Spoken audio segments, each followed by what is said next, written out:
customers. And some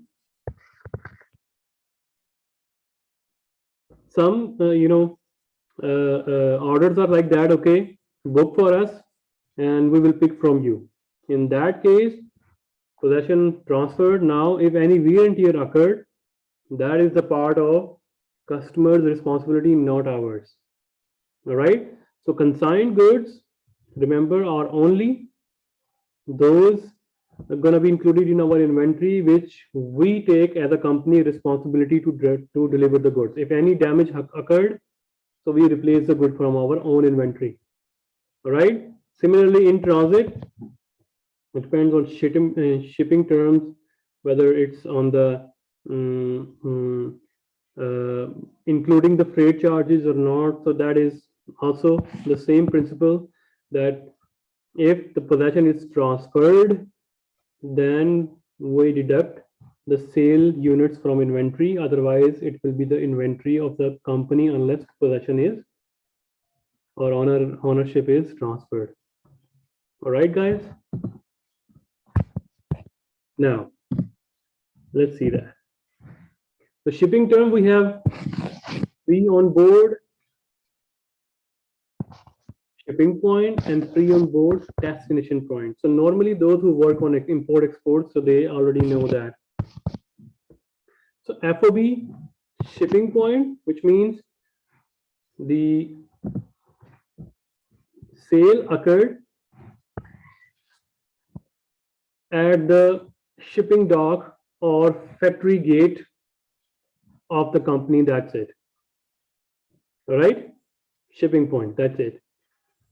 So as soon as the goods are out of the company's premises or company's dock, company delivery station, sale occurred, because ownership transfer to the customer, because customer said that, okay, I'll pick, I will assume all the risk, I will pick myself.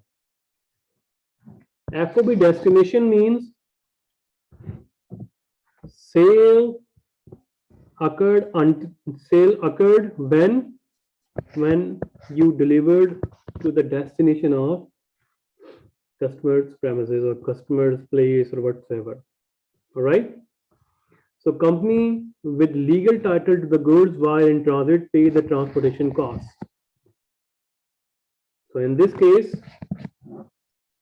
destination, they're going to be goods that out from the company premises and now in transit, still did not arrived did not arrive to the customer point, still in transit. All the transaction costs, transportation costs, duties, anything will be paid by company.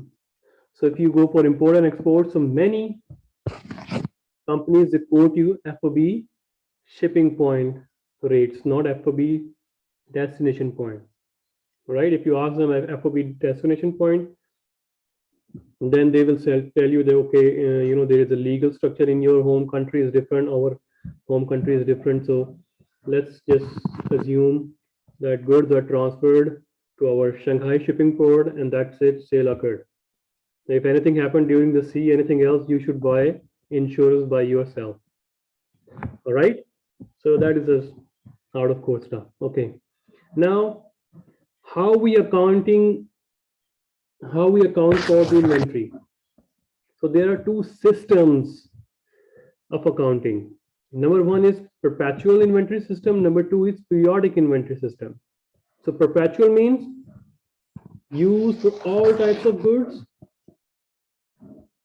It means you keep a running record of all goods bought and sold on hand. Inventory counted at least once a year. So this perpetual system basically is used for all types of goods. So normally, for example, how many mouse we have in our inventory, how many pens, e-pen, how many laptops we have.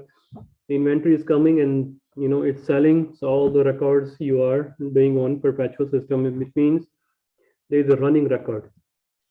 Things are coming, things are going from your system. Okay. What about periodic system?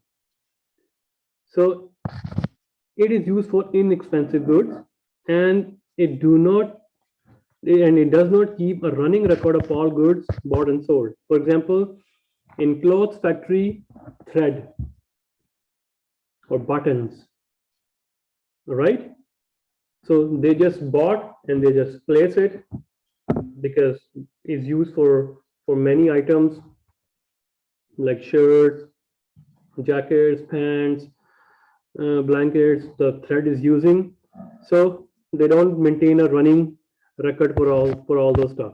So once a year they counted, okay, how many bundles of threads has been used, and that is their inventory. But here every day, for example, in the metro station or in Carrefour or in Tesco, they maintain at the end of the day, they maintain inventory system. Okay, today 10 laptops are sold. How many we have in our inventory? 2. Okay, tomorrow we need to purchase 5 more, and then 2 sold. Okay, 5 inventory on hand. But here you just use that. That's it until it is finished, and then you order it. And at the end, at least maybe one, at least you can have twice a year, 3 years, after any quarter or maybe on monthly basis. But here you do not maintain a running record for how much grease or lubricants or toiletries in hand, right? How many tissue papers in hand, how many supplies in hand, how many papers for printing in hand, right? Unless you count or unless it is finished. All right. So these are normally used for inexpensive goods. So how the perpetual system works, because you need to know that every day at the end, you must know how much is the inventory left. So normally you use barcode scanner. All right. So whenever sales happen, automatically the system deduct from the inventory. So it means at the same time, sale is increasing, at the same time inventory is decreasing. So it will generate live results that, okay, how many units left, how many units are sold, right? So normally you have experiences in your grocery stores and all those stuff. All right, so they are using perpetual system.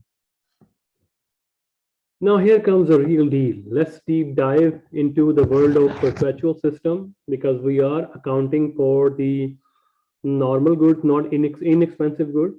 All right, so we will now follow on the perpetual system, and under perpetual system, how accounting is going to be accounted for the inventory. Okay, so number one, when you purchase inventory, what is the entry? Remember, if you purchase inventory on account, inventory is asset, asset increase, debit. On account, accounts payable increase. So accounts payable is your supplier from which you purchase your raw material or goods or something if you're a retailer. Okay. So when you purchase inventory to accounts payable. When you sell the goods, they're going to be 2 entry. Number 1, sale occurred, and number 2, inventory decrease. So when sale occurred, assume sales is also on account. So account receivable increase, sale also increase in sales credit, increase in accounts receivable debit, plus inventory decrease. So inventory is decreased by its cost, because remember, inventory, we make inventories for selling purposes. So basically it should be the part of sales income statement, but since these are unsold item, it has a future benefit, so we record it on balance sheet. So now its future benefits has gone, so we convert it into expense, cost of goods sold. So there are going to be 2 entries when we sell the goods. Number 1, account receivable to sales if it is on account, and if it is on cash, then cash to sales, and then cost of goods sold to inventory. So this account receivable to inventory, this entry is not logical, because this entry does not account for inventory going to income statement. All right. So the sale of the inventory has two effects, one on income statement, one on balance sheet. Income statement will go because there are going to be mixed entries for both statements. So you see accounts payable is balance sheet item, revenue is income statement. Whereas the cost of goods sold is income statement and inventory is balance sheet. All right. So these are not pure entries, pure one statement entries. All right. So this, when you purchase entry, this is one statement entry. Inventory is also on balance sheet. Accounts payable is also on balance sheet. But when you sell, two entries going to be needed, and both entries are mixed entries. Guys, you understand? Oliver, Subhan, Pai, Havarun, Tara, Meena, Momo, Job, Follow, Yes. Venetia, Marco, Yes. Anna. Good. So when you post on the T account, the beginning balance, because inventory is our asset, and asset normal balance is debit one. All right. So cost of goods sold is our expense. Expense balance is, expense is written on the debit side, or you can just post on the T account from the journal entries. All right. So the entries are shown on the income statement. So sales minus cost of goods sold, and here inventories are left. Inventories are written on balance sheet. All right. So now,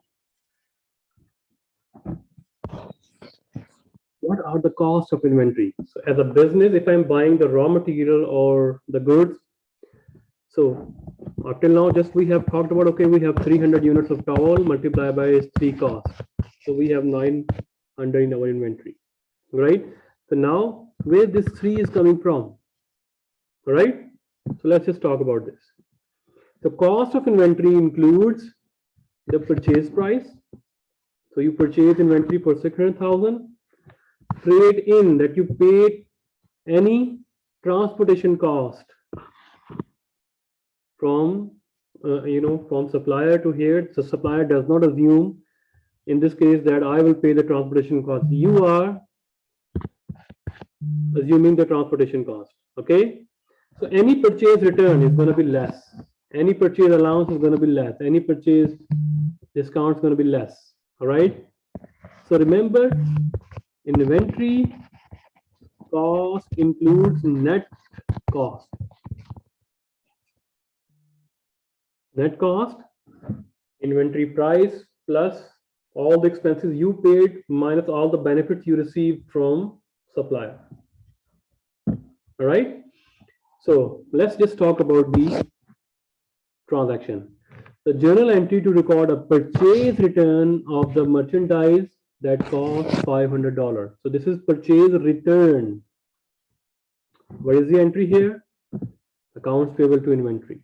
Purchase return. So when you return the purchases, your liability decreases